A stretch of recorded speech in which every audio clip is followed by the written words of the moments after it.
Y seguimos aquí en la mañana de la radio del Obispado de Avellaneda Lanús, el programa Vamos por Más, el programa de Héctor Cacho Díaz, el más escuchado, así dicen los informes en el ranking. Yo no sé, voy a ver si voy a leer esos informes. Yo lo dudo, ahí hay un arreglo.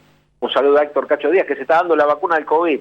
Todavía no me mandó la foto con la B, Cuando me mandó con la foto con la B, se la mando al padre Abraham para que lo exorcice. No, es una broma.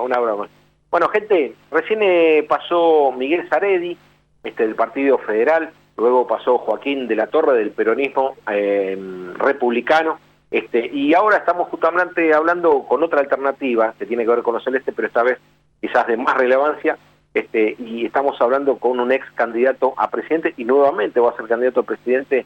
Obviamente en el medio tiene las legislativas. Hablamos de Juan José Gómez Centurión. Marcelo Brunwald te habla, estás en el aire, muy buenas tardes. Hola Marcelo, buen día, ¿cómo estás? Bueno, muchas gracias por el llamado.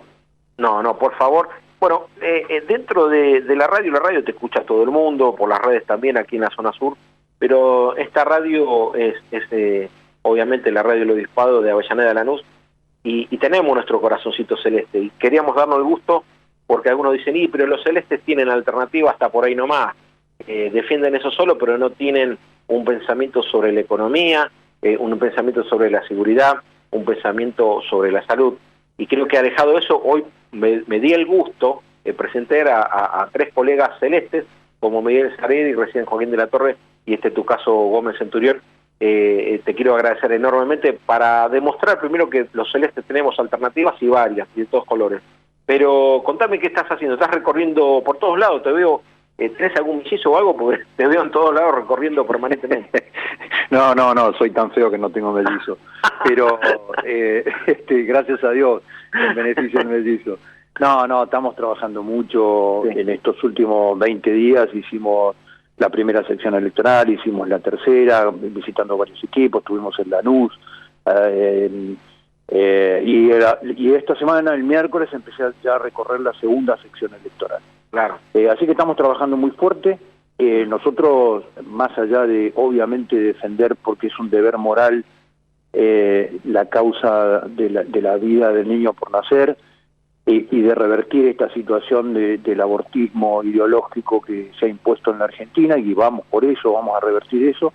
Sí. Además de eso, de lo que hablamos, que la Argentina necesita un proyecto de país. Lo que la clase política en la Argentina ha destruido es un proyecto de país. Entonces, las alternativas de las dos maquinarias electorales, que dicen ser distintas, pero vienen desarrollando las mismas políticas públicas, lo que han destruido, y además el enunciado de esas dos maquinarias electorales son: para que esto sea posible no tiene que estar los otros, ¿no? Los que están allá enfrente.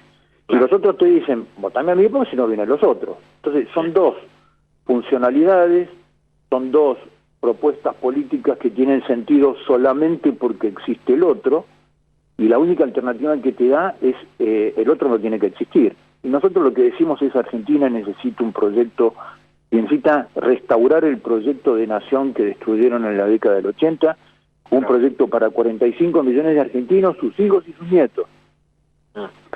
Y detrás de esto, obviamente, no solamente hay propuestas de carácter material, en orden a los temas instrumentales, como la salud, la educación, sino que además, para poder rescatar materialmente la Argentina, primero hay que hacer un rescate moral. Hay que ir hacia los valores fundacionales de la Argentina, que están en el preámbulo de la Constitución y que esta clase dirigente destruyó durante décadas, y por eso generó este fracaso de Argentina, digamos, ¿no? Y esos valores son claros, Marcelo, no hay muchas vueltas. Dios como fuente de toda razón y justicia. No hay sociedad en el mundo que no respete a Dios. Si los políticos no tienen a nadie por arriba, y no quiere decir esto que sean creyentes ni que lo respeten, es una postura individual de cada uno, significa que una sociedad se alza con respeto a Dios, y que el derecho positivo, la ley que emana de los hombres, no puede estar en contradicción contra el derecho natural, que es el derecho de Dios. El trabajo. Perdón, te sigo enumerando los valores y después hablamos de lo que vos quieras. El orden institucional, el valor de la República, lo vemos el presidente quejándose por un fallo de la Suprema Corte. El rol de la Suprema Corte es ser contrapoder. el orden público. La política progresista en la Argentina lo que ha destruido es el monopolio de la fuerza por parte del Estado, y hoy la Argentina es anárquica. El valor del trabajo, el valor de la producción, bueno, todos estos valores la clase política los ha destruido. Perdón, yo te interrumpí. No, mientras vos hablabas yo pensaba en esa doble moral en realidad. Y te mandan a la policía bonaerense como instrumento, porque no es que la quieren o la aprecian, sino que la desnostan no pagándole como Dios manda o rajándolo cuando piden su sueldo digno, pero lo mandan a cortar una misa a un sacerdote, pero no dice nada cuando los piqueteros te llenan el puente Corredón, por ejemplo. Entonces esta doble moral. Esa misma policía, esa misma policía le obligan a comprarse la munición para entrenar, lo equipan con un chaleco antibala de tercera, lo hacen hacer horas extraordinarias para poder tener un sueldo para alimentar a su familia, las horas core, por ejemplo, que son horas de ejercicio adicional, donde un policía tendría que tener las horas de trabajo de cualquier trabajador, digamos, y ir a su casa a descansar y atender a su familia. No estar 24 horas con turnos falsos de 24 horas, nadie resiste 24 horas trabajando, digamos. Eso lo puede hacer un político que nunca trabajó. Decir, no, una persona puede estar 24 horas de turno, eso lo hace un político, lo escribe un político, porque nunca trabajaron. ¿Qué opinás justamente de esto de tener, yo tengo una hija y va acá a la escuela virtual en la provincia, y cruzando el charco, un pibe de allá tiene la posibilidad que no tiene mi hija? ¿Cómo es? Por tener otro gobierno o cruzar el puente Porredón, tengo mi hija que tiene estudio de segunda, una educación de segunda, y otro por vivir en capital tiene algo mejor. ¿Cómo es eso? Sí, bueno, este es el planteo, digamos. ¿Y por qué? ¿Por qué fue la no presencialidad a las clases cuando tenían el menor índice de contagio? Fue la presión de los sindicatos de Baradel, para decir, no, nosotros vamos a congraciarnos con los maestros para que no haya clases. Yo hablo mucho con maestros, tengo contactos con maestros. Los maestros lo que dicen es, yo soy un trabajador público, digamos. A ver, hay enfermeros que tienen riesgo de contagiarse, hay policías que tienen riesgo de contagiarse, hay cajeros de entidades privadas que tienen riesgo de contagiarse. Yo quiero dar clase con mis alumnos. Entonces, ¿cuál es el fenómeno que está ocurriendo ya en la provincia de Buenos Aires? Yo ya lo veo, ¿no? Que la sociedad se tuvo que organizar, además de pagar altos impuestos para mantener una educación pública que es malísima. Algunos de ellos, además de hacer un gasto extra para un colegio parroquial o para alguna fuente de educación que sea mejor que la educación pública. Ahora viene, la sociedad se organizó en un modelo de educación blue, ¿no? Sobre todo en las salitas, en los jardines de infantes, yo lo veo en mis hijos, en mis nietos, una madre adapta su casa, saca todos los adornos, tapa los enchufes, qué sé yo, y a la misma maestra del jardín se juntan 5 madres, le pagan para que después del Zoom se junten los chicos a jugar y tengan a la maestra en forma presencial. Y esto simplemente por un criterio político de alianza de poder con determinados sindicatos. Entonces, modelo... Perdón. Sí, no, adelante, termina. No, digo que este modelo la sociedad tiene que terminar este año, que tiene la oportunidad de tener elecciones legislativas, de colocar equipos legislativos que realmente sean oposición al oficialismo y lo obliguen a lo que se dicen hoy que son oposición a ser oposición. Claro, que sea verdadera oposición, sí, por supuesto. Le votaron todas las leyes con las dos manos, Marcelo. Todo el 2020 le entregaron plenos poderes al jefe de gabinete. Bueno, por eso hay que abrirle los ojos a la gente y presentarle... Votaron el aborto con las dos manos. Después te digo, te venden falsas alternativas como eso, la de Esper o la de La Baña, que sabes que de un lado o del otro te roban puchito para que no llegar también. Eso también hay que decírselo a la gente, ¿no? Y son armados de la política. Claro.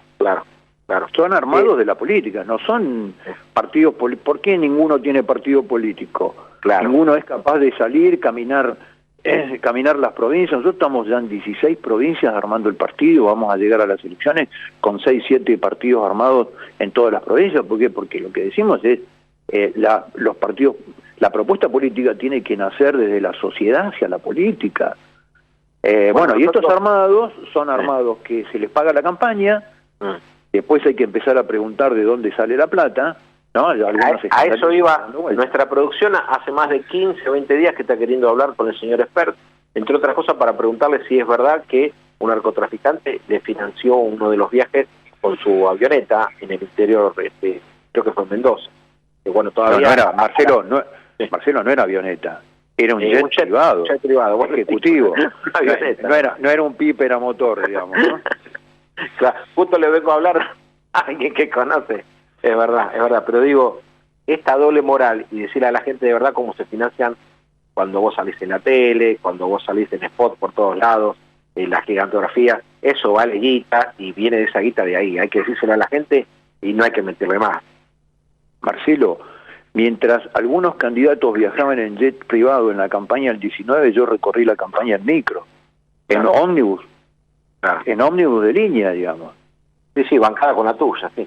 Fue porque no tenía fondo de campaña para hacerlo, con lo cual hay que transparentar la política, y para transparentar la política hay que meterse adentro del sistema político, primero dar el ejemplo, y después de eso empezar a legislar y empezar a normar y apretar contra la raya a todo este modelo de la casta política que nos destruyó. Centurión, nosotros tenemos contacto con sacerdotes, con parroquias, y sabemos la tarea titánica que de verdad está haciendo la Iglesia.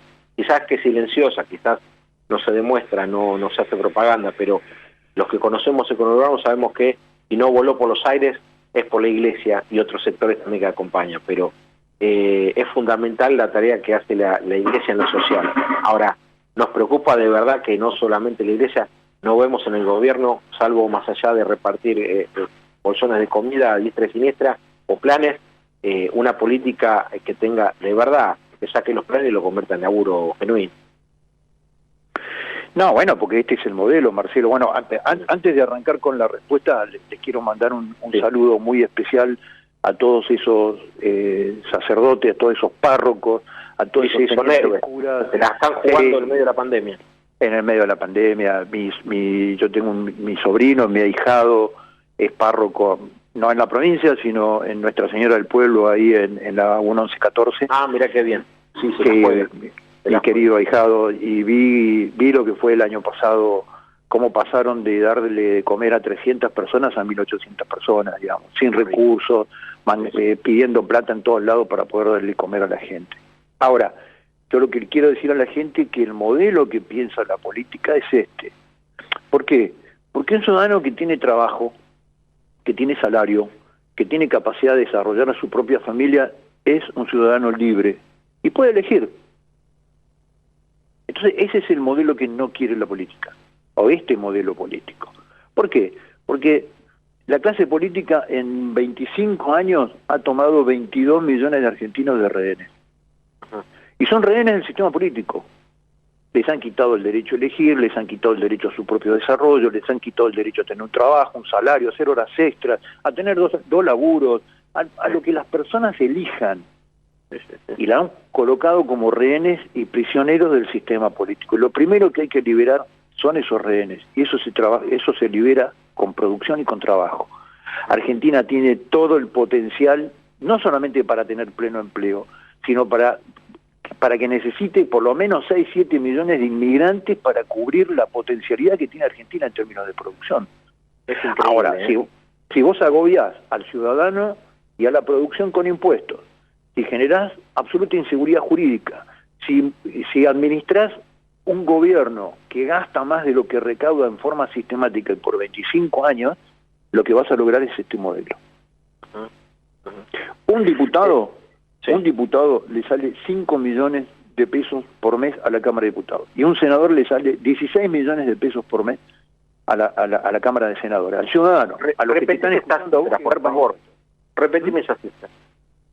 5.100.000 sale un diputado por mes, en todo su costo, su salario, sus asesores, la peluquera, la manicura, todos los servicios que hay en la Cámara de Diputados, y 16 millones de pesos un senador. Estos son números, ¿eh? Ahora, vos mirás un presupuesto nacional. Te pido que por favor vayan, lo miren, o que tus oyentes vayan y lo miren. 15,4% del presupuesto nacional de un país pobre, destruido, en derrumbe, es para políticas de género. y menos de 1 punto para políticas de promoción de la producción. Entonces, ahí está, la gente lo puede ver ahí en números, no es que yo le estoy contando un cuento. Lo puede ver en números cuáles son las prioridades que tiene la gente que nos gobierna y los opositores que votaron el presupuesto nacional con las 2 manos. Aparte vamos a hablar de los resultados, evidentemente o fallaron, o no entienden, o no saben, o no sirvió, porque cada vez matan más mujeres, ¿viste? Entonces, digo, todo lo que gastan en campaña realmente no sirve para nada. Pero las políticas de género... Lleva sueldos de ñoqui. Marcelo, las políticas de género no son para defender a las mujeres. No, eso es gasto político en comisarios políticos, en nombramientos, en cursos carísimos que nunca se dan. Entonces, lo que digo es evidente cuáles son las prioridades de esta clase política, digamos, ¿no? No, por supuesto. Los últimos minutitos yo te quiero agradecer enormemente. Contame y contale a la gente que 2 o 3 alternativas siendo diputados ya sentado en la banca a partir del 10 de diciembre vamos a tener Provida en el Congreso. Bueno, nosotros seguimos sosteniendo la iniciativa popular que ya está en las redes, firmanos.com.ar, que es un proyecto que lo vamos a llevar como ley, que es transformar cualquier metodología abortiva en la Argentina, la ILE, la ley del aborto, en adopción prenatal. Porque es un proceso que ya tiene jurisprudencia en la Argentina, que lo que ayuda es a las mujeres en crisis con su maternidad, por el origen de la maternidad, por abuso, por violación, inclusive a las menores, diciéndole, mire, usted no es que... Usted lo que no quiere es tener un hijo porque no lo puede tener el resto de su vida, no es que quiera matarlo. Claro. Entonces, el proceso de adopción prenatal le permite a un juez, inmediatamente que se produce el caso, buscar un matrimonio, una familia en situación de que quiere adoptar un niño, e inmediatamente el día que nace, ese chico está con padres adoptivos. Después, toda una normativa de una legislación en orden a promover trabajo. La actual ley laboral, que fue hecha hace más de 50 años para cuidar el pleno empleo. Hoy en la Argentina no existe el pleno empleo. Trabajo, laburo genuino, ¿verdad? No, cuando hablo de trabajo, hablo de salario, de aporte, de jubilación, de seguro. Entonces, lo que necesita la Argentina hoy es una ley que promueva el empleo y que estimule a los empresarios, a las pymes, a los comercios, a tomar empleados. Y no a no tomarlos como promueve esta ley laboral. Claro. Después, proyectos que tengan que ver con la seguridad pública y con el orden público, proyectos de ley. Nosotros creemos que hay que activar al ciudadano. ¿Qué es lo que ha hecho este modelo? En todos los planos ha anulado al ciudadano diciendo, no, déjame que el Estado lo hace. Entonces decimos que la primer norma, el primer actor de la seguridad pública debe ser el propio ciudadano. Para eso, por ejemplo, tiene que estar informado. Entonces estamos trabajando en todo un modelo de difusión y de promoción de verdadero mapa del delito. El mapa del delito es una información que empieza a estimular el sentido común del ciudadano. Claro. El Estado cree que los ciudadanos somos estúpidos. Si vos en un municipio decís claramente dónde ocurren los hechos, a qué hora ocurren y qué tipo de hechos ocurren... Y activás la política pública en eso, claro. No, incentivás al ciudadano a que se cuide y a que se proteja. El 80% de los delitos ciudadanos, Marcelo, parten de una conducta propiciatoria de la víctima. Hay una conducta de la víctima que facilita el hecho que ocurre. Entonces, la información para el ciudadano es una cuestión ampliamente necesaria para que el ciudadano empiece a desarrollar su sentido de autoridad. Claro. Así que llevamos muchas iniciativas al Congreso. Bien, bien. ¿Tienes alguna red social o una página que la gente pueda ingresar, participar, por qué no afiliarse o el día de mañana presentar una propuesta? Sí, claro, bueno, en todas las redes, en Instagram, en Twitter, en Facebook, en la red de NOS Argentina es a nivel nacional, después están redes sociales también en la misma línea, donde los ciudadanos pueden comunicarse y pueden contarnos qué es lo que están pensando sobre este tema. Juan José Gómez Centurión, como siempre es un placer charlar con vos y siempre agradezco y valoro esto, de decirle a la gente las cosas como son, porque a veces yo sé que en campaña es difícil porque cierto electorado le cae bien, mal. Acá hay que decir las cosas como son y hay que hacer las cosas como Dios manda. Y uno de los candidatos como Dios manda es José Gómez Centurión. Solo la verdad nos hará libre. Lo dijo alguien así como más de 2000 años, ¿no? Un tiempito, es verdad, es verdad. Un abrazo grande, un saludo grande para Rolando Vera, el hombre de la prensa ahí, la verdad que la maneja muy bien y tiene una paciencia increíble, a prueba de todo, así que si me tiene paciencia, muy buena tarea para él. Si me tiene paciencia a mí, imagínate la paciencia que tiene Rolando. Marcelo, bueno, te mando un abrazo gigante. Otro para vos, dale, bendiciones. Chao, querido. Chao, querido. Pasó Juan José Gómez Centurión, y bueno, con esto estamos terminando en el día de hoy.